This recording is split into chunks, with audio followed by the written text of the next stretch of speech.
И здравейте хора, в днешното видео ще пробваме ето това бъбълти. Преди малко си го взех, защото аз много исках да пробвам това с бровинката. И за това си го взех. Една моя приятелка има с ягодата, но аз с ягодата не мога да го намеря, така че ще пробваме с бровинката.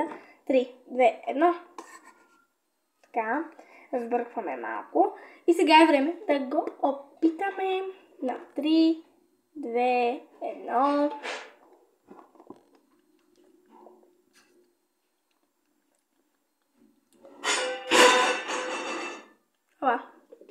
Хора, лично мое мнение, не си струва 4 и нещо за това.